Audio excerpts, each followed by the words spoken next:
ಅರ್ಥಾಯ ಸಂಪೃಕ್ತೌ ವಾಗರ್ಥ ಪ್ರತಿಪತ್ತಯೇ ಜಗತಃ ಪಿತರೌ ಒಂದೇ ಪಾರ್ವತಿ ಪರಮೇಶ್ವರವು. ಈ ನಮ್ಮ ಬೆಳಗಾವಿ ಜಿಲ್ಲೆಯಲ್ಲಿ ಅನೇಕ ಸಿದ್ಧಿಪುರುಷರು, ಸಾಧು ಸಂತರು, ಶರಣರು, ಮಹಿಮಾಪುರುಷರಾಗಿ ಬಹಳ ಮಂದಿಯಾಗಿ ಹೋಗಿದ್ದಾರೆ. ಅದರಲ್ಲಿ ಯದ್ದಲಗುಡ್ಡ ಗ್ರಾಮದ ಶ್ರೀ ಮಲ್ಲಪ್ಪ ಮತ್ತು ಲಕ್ಷ್ಮೀಬಾಯಿ ಶರಣ ದಂಪತಿಗಳ 8 ಜನ ಮಕ್ಕಳಲ್ಲಿ 2ನೇ ಮಗನು ದೇವಮಾನವ ಈ ಸಿದ್ದಪ್ಪನು. ಅಂದರೆ ಈಗಿನ ಅಡಿಸಿದ್ದೇಶ್ವರ ಮಹಾಸ್ವಾಮಿಗಳು. ಶ್ರೀ ಅಡಿಸಿದ್ದೇಶ್ವರ ಮಠಕ್ಕೆ ತಾಯಿಯೊಂದಿಗೆ ಹಿಂಬಾಲಿಸಿ ಹೋಗುತ್ತಿದ್ದ ಈ ಬಾಲಕನನ್ನು ಶ್ರೀ ಸಿದ್ದರಾಮೇಶ್ವರ ಸ್ವಾಮಿಗಳು ಮಠಕ್ಕೆ ಬರಲು ಹೇಳಿದಾಗ ಆ ತಾಯಿ ಮಠಕ್ಕೆ ಒಪ್ಪಿಸಿದಳು.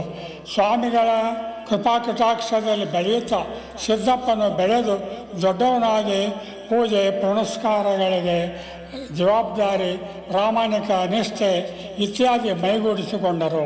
ಶ್ರೀ ಸಿದ್ದರಾಮೇಶ್ವರ ಆಜ್ಞೆಯಂತೆ ಶ್ರೀ ಅಡಿಸಿದ್ದೇಶ್ವರ ಮಠದಿಂದ ಸುಲದಾಳಕ್ಕೆ ಬಂದು ಲೋಕ ಸಂಚಾರಗೈದು ಅನೇಕ ಪವಾಡಗಳ ಸುರಿಮಳೆಗೈದು ಸಿದ್ಧಿ ಮಹಾಪುರುಷರಾದರು. ಕೊನೆಗೆ ಬೆಳಗಾವಿ ತಾಲೂಕಿನ ಕಡ್ಲೆಗುದ್ದಿ ಗ್ರಾಮಕ್ಕೆ ಬಂದು ಉಳಿದರು. ಪವಾಡ ಪುರುಷರಾಗಿ ಭಕ್ತರ ಹೃದಯದಲ್ಲಿ ಉಳಿದು 1970ನೇ ಸಾಲಿನಲ್ಲಿ ಶ್ರೀ ಜಡಿಸಿದ್ದೇಶ್ವರ ಅಜ್ಜನವರು ಲಿಂಗೈಕ್ಯರಾದರು. ಅವರು ಈಗಲೂ ಭಕ್ತರೊಂದಿಗೆ ತಮ್ಮ ಕಾಮಧೇನು ಕಲ್ಪವೃಕ್ಷವಾಗಿ ಭಕ್ತರ ಮನೋರಥವನ್ನು ಈಡೇರಿಸುವ ಆರಾಧ್ಯ ದೇವರಾಗಿದ್ದಾರೆ.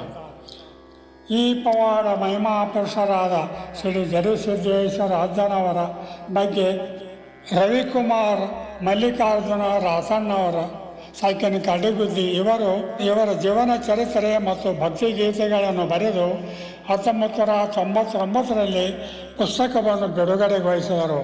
ಶ್ರೀ ರವಿಕುಮಾರ್ ಇವರು ಪಿಕಾಂ ಪದವೀಧರರಾಗಿದ್ದರೂ ಸಾಹಿತ್ಯಾಸಕ್ತರಾಗಿದ್ದಾರೆ. ಬೆಳಗಾವಿ SP ಆಫೀಸಿನಲ್ಲಿ FTR ಆಗಿದ್ದ ಇವರು ವೃತ್ತಿಯಲ್ಲಿ ಗುಮಾಸ್ತರಾಗಿದ್ದರೂ ಪ್ರವೃತ್ತಿಯಲ್ಲಿ ಲೇಖಕರಾಗಿದ್ದಾರೆ.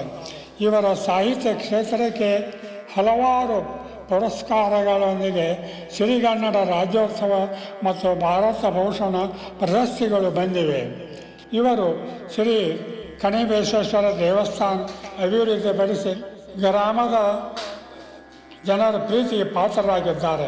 ಅಜ್ಜನವರ ಬಗ್ಗೆ ಇವರು ಬರೆದ ಹಲವಾರು ಭಕ್ತಿ ಗೀತೆಗಳಲ್ಲಿ ಕೆಲವು ಮಾತ್ರಕ್ಕೆ ಕವಿತಟ್ಟೆಯನ್ನು ಬಯಲುವಂಗಲದ ಪ್ರಸಿದ್ಧ ಶರಣ ಗಾಯಕರಾದ ಶ್ರೀ ಕುಮಾರ್ ಬಸಪ್ಪ ಕಡೆಮಣಿಯವರು ಅತ್ಯಂತ ಸುಮಧುರವಾಗಿ ಸಂಗೀತ ಸಂಯೋಜಿಸಿ ಅವರ ತಂಡದವರೊಂದಿಗೆ ಭಕ್ತರ ಹೃದಯ ಮುಟ್ಟಿ ಪುನೀತರಾಗುವಂತೆ ಚೆನ್ನಾಗಿ ಹಾಡಿದ್ದಾರೆ. ಕವಿ ಮತ್ತು ಸಂಗೀತಗಾರರಿಗೆ ಇನ್ನಷ್ಟು ಜನರ ಪ್ರೀತಿ ಪಾತ್ರರಾಗಿ ಇವರ ಸಂಗೀತ ಪ್ರಸಿದ್ಧವಾಗಿ ಬೆಳೆಯಲೆಂದು ನನ್ನ ಶುಭಾಶೀರ್ವಾದಗಳು. ಇವರ ಹಾಡುಗಳನ್ನು ಕೇಳಿ ಅಜ್ಜನ ಕೃಪಾಶೀರ್ವಾದಕ್ಕೆ ಪಾತ್ರರಾಗಬೇಕೆಂದು ಹಾರೈಸುವೆನು.